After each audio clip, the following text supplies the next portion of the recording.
What's up guys, Yvonne here. Kung gusto nyo magsimula ng podcast pero di nyo alam kung paano, perfect yung video na to para sa inyo. Today, pag-uusapan natin yung isa sa pinaka-popular na podcast hosting platforms, Buzzsprout. Sobrang dali lang gamitin ng Buzzsprout, kaya perfect siya for beginners. Ang dami rin itong built-in features at may AI pa na kayang i-improve yung audio na in-import nyo. Dito i-cover natin yung features, pricing at iba't ibang ways kung paano nyo magagamit ang Buzzsprout para malaman natin kung bagay ba to sa inyo. Tapos meron tayong step-by-step tutorial para matulungan kayong magpatakbo ng podcast nyo. So stay tuned and let's jump in. Since step-by-step tutorial to, kung gusto nyong sumabay sa ginagawa ko, meron tayong exclusive link sa baba para sa free trial ng platform. Pag kinlik nyo yun, itong screen na to yung makikita nyo. Click lang natin yung check it out here, tas let's get started for free. Okay guys, ilalagay na natin yung first name natin pati yung email na gagamitin natin. So gawin na natin yung podcast natin. Set na rin natin yung password. Feeling ko karamihan sa inyo na nanonood ngayon bago pa lang sa podcasting. Kaya piliin natin yung new podcaster option. Gagawin nating about swimming at water polo yung podcast natin. Kasi yun yung nilalaro ko growing up. Pwede nyong ilagay yung full description ng podcast nyo, pero for this example, lagay lang muna natin NA. Then let's start podcasting. Ayan, ito na yung main screen once makapasok na tayo sa Buzzsprout platform. Pag ready na yung audio file nyo, i-upload lang natin dito sa upload new episode file. I-drag nyo lang yung file nyo dito, tapos pwede nyo rin gamitin yung magic mastering para mas smooth yung audio gamit ang AI. Ang daming pwedeng gawin ng AI features nila, kaya hindi ko talaga ito pinalalagpas. Kasi sobrang laking tulong para mapadali yung workflow nyo. Since example lang to, hindi ako mag-upload ng sarili kong audio file dito. Pero sobrang dali lang naman. I-drag and drop nyo lang. Tapos ready to go na kayo. So skip ko lang muna itong step na to. Dito pwede nating i-modify yung episode title, description, pati yung artwork. Yung mismong image na makikita kapag lumabas yung podcast. Ang cool sa Buzzsprout platform, seamless yung integration niya with Canva. So pwede kayong gumawa ng design sa Canva tapos i-import nyo na lang dito sa platform. Pwede nyo ring i-edit yung season, episode number, at episode type. Kung may explicit content yung podcast nyo, check nyo lang yung box na to para ma-label siya properly. Pag na-upload na yung file nyo, ready to go na kayo. Ngayon, baka iniisip nyo, Yvonne, anong next step? Well, ang next na gagawin ko personally kapag nagsisimula ng isang platform ay siguraduhin na nakalink lahat ng accounts ko. Make sure na connected na yung podcast nyo sa iba't ibang directories. Makikita nyo yun sa directory tab dito. Kapag na-connect na lahat ng apps sa isang lugar, masisigurado natin na nakakarating talaga yung content nyo sa listeners. Plus, magagamit din natin yung analytics ng podcast para makita kung paano nagpa-perform ang episodes nyo. Para makita yung analytics, click nyo lang yung stats button dito. Alam ko wala pa tayong podcast ngayon. Pero once na meron na kayong episodes, makikita nyo na yung listens nyo for the last 30 days, 90 days, all time, or pwede nyo ring i-customize yung date range. Pero pag nag-scroll down tayo, mas marami pa tayong makikita. Mula sa top episodes hanggang sa top apps kung saan pinapakinggan yung podcast. Ilan yung total downloads at ganun din sa dashboards for both Apple Podcasts and Spotify Podcasts. Kung gusto nyo ng mas detailed na breakdown, punta lang kayo sa episode downloads or apps and devices. Dito makikita nyo side by side kung ano ang nag-work at kung ano yung hindi. Itong information na to ay crucial para sa growth ng podcast nyo. Ang ginagawa ng Buzzsprout ng maayos ay iniipon lahat ng data na to sa isang lugar para makita nyo mismo kung ano yung nag-work at kung ano yung hindi.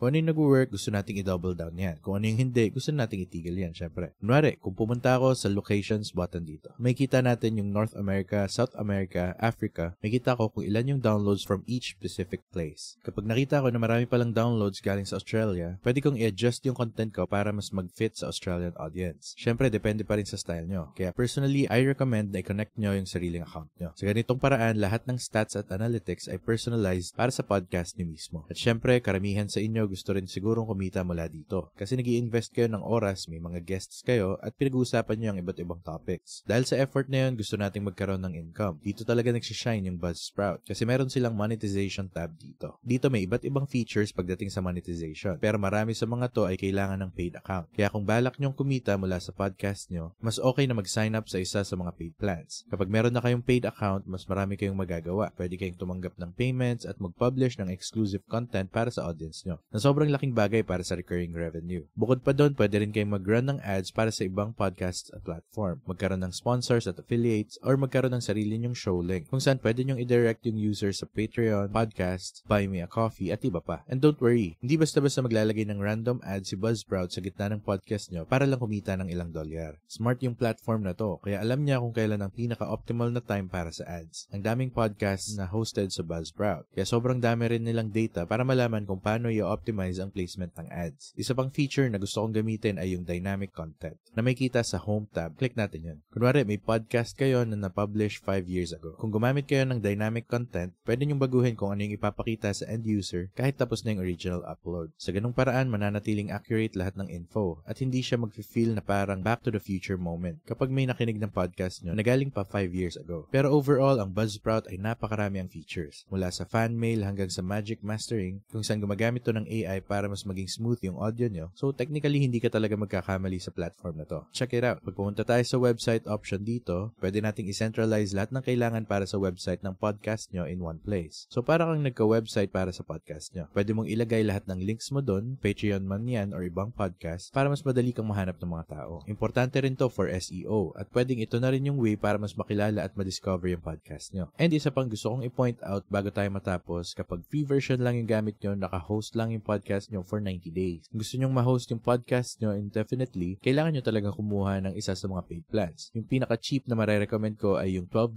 per month. At pwede na kayong mag-upload ng 3 hours worth of listening time bawat buwan. Makukuha nyo rin yung madami pang extra features na nabanggit natin kanina, tulad ng advanced analytics, unlimited storage, at pwede nyo pang i-import ng buo yung podcast nyo for free.